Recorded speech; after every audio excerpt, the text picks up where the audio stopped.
बिस्मिल्लाहिर्रहमानिर्रहीम। फरमाया खुशगवार अज़दवाजी ज़िंदगी के लिए तकवा की ज़रूरत। तीसरी बात निकाह के बाद तकवा इख्तियार करने की है। तकी उस्मानी साहब फरमाते हैं कि मेरे वालिद माजिद मुफ्ती मुस्तफ़ी साहब रहमतुल्लाह अलैह फरमाया करते थे कि मियाँ बीवी के ताल्लुकात इस वक्त तक खुशगवार नहीं हो सकते जब तक दोनों के दिल में तकवा ना हो, अल्लाह का खौफ ना हो। देखिए, दोनों मियाँ बीवी के दरमियान इतना करीबी ताल्लुक़ होता है कि इससे ज़्यादा करीबी ताल्लुक़ किसी और के दरमियान नहीं हो सकता। दोनों एक दूसरे के महरम राज होते हैं, दोनों एक दूसरे के इतने ज़्यादा करीब होते हैं कि इससे ज़्यादा क़ुर्ब का तसव्वुर इस दुनिया में नहीं किया जा सकता। दोनों के आपस के ताल्लुकात ऐसे हैं कि वो कभी भी दूसरों के सामने मुकम्मल तौर पर नहीं आ सकते। लिहाजा तन्हाई के इस आलम में जबकि एक दूसरे के साथ खिलवत है, इस वक्त एक दूसरे को तकलीफ़ पहुँचाएँ या हक तलफ़ी करें तो कोई इनका हाथ पकड़ने वाला नहीं। बहुत से हुकूक तो ऐसे हैं कि अगर कोई शख्स आपकी हक तलफ़ी करे तो पुलिस के ज़रिए वो हक वसूल किया जा सकता है या अदालत में दावा दायर करके अदालत के ज़रिए वो हक वसूल किया जा सकता है। लेकिन मियाँ बीवी के बेशतर हुकूक ऐसे हैं कि इनको न तो पुलिस के ज़रिए वसूल किया जा सकता है और न अदालत के ज़रिए हासिल किया जा सकता है।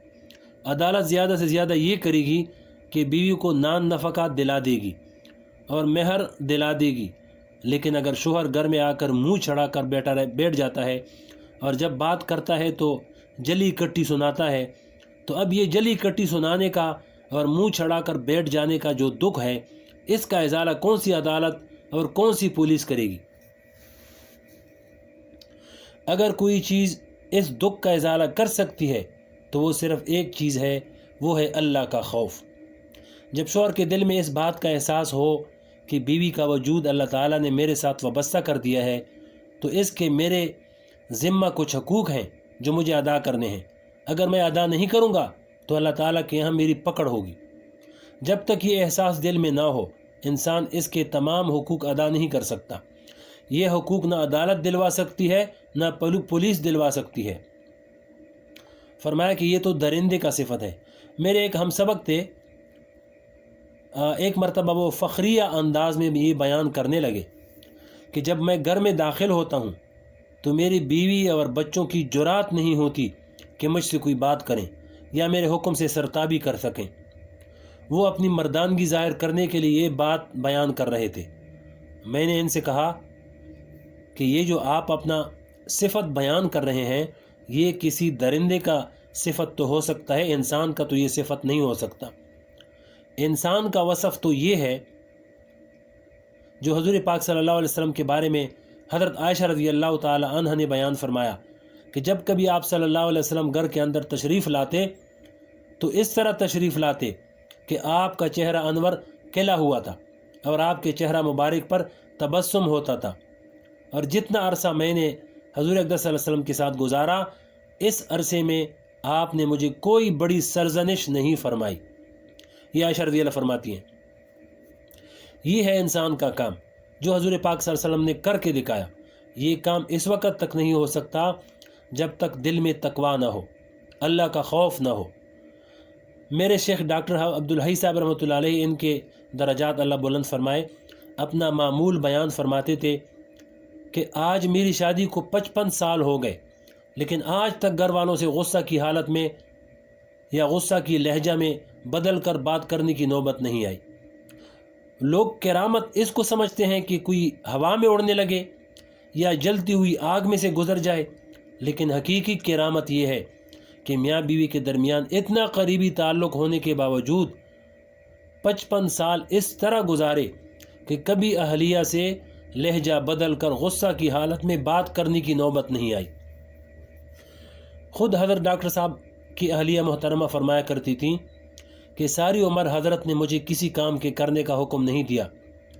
मसलन कभी ये नहीं कहा कि पानी पिला दो या ये काम कर दो, बल्कि मैंने अपने शौक़ से कोई काम कर लिया तो कर लिया। ये एहतमाम कि कभी बीवी से लहजा बदल कर बात ना करूं, ये इस वक्त तक नहीं हो सकता जब तक दिल में खुदा के खौफ का पहरा ना हो, तकवा का पहरा ना हो।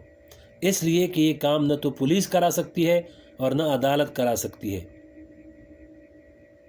اسی طرح اگر بیوی شوہر کو تکلیف پہنچانے پر اتر آئے تو اس کا ہاتھ پکڑنے والا نہیں، کوئی عدالت، کوئی پولیس اس کو نہیں روک سکتی۔ بس ایک چیز بیوی کو اس چیز سے روک سکتی ہے، وہ ہے تقوی اور اللہ تعالیٰ کا خوف۔ اس لیے اس نازک موقع پر جب زندگی کا دوراہا شروع ہو رہا ہے، اس وقت جو خطبہ مسنون قرار دیا، اس میں ایسی آیات کا انتخاب فرمایا جن میں اس بات کی تاکید فرمائی کہ تقوی اختیار کرو اور اللہ تعالیٰ کا خوف دل میں پیدا کرو اور اللہ تعالیٰ کے سامنے جواب دہی کا احساس دل میں پیدا کرو۔ اس کے ذریعے ہی تم ایک دوسرے کے حقوق ادا کر سکو گے، اس کے بغیر ایک دوسرے کے حقوق ادا نہیں ہو سکتے۔ سچی بات یہ ہے کہ تقوی کے بغیر اور اللہ کے خوف کے بغیر دنیا کا کوئی کام صحیح نہیں ہو سکتا، خاص طور پر نکاح کے معاملات اور میاں بیوی کے باہمی حقوق تقوی کے بغیر درست نہیں ہو سکتے۔ اگر حضور پاک صلی اللہ علیہ وسلم کی حیات طیبہ پر انسان کی نگاہ ہو اور اتباع سنت کا جذبہ دل میں موجود ہو اور اللہ تعالیٰ کا خوف دل میں ہو اور آخرت میں جواب دہی کا احساس دل میں ہو، تب ایک دوسرے کے حقوق ادا ہو سکتے ہیں۔ اس لیے فرمایا کہ رشتہ داریوں کے حقوق ادا کرتے ہوئے اللہ سے ڈرو، ان میں سے ہر چیز کے بارے میں وہاں پر تم سے سوال ہوگا کہ تم نے کس کے ساتھ کس قسم کا معاملہ کیا تھا۔ آگے آخری ویڈیو رہ گیا، فرمایا نکاح کرنا سنت ہے، اگلے ویڈیو میں سنائیں گے۔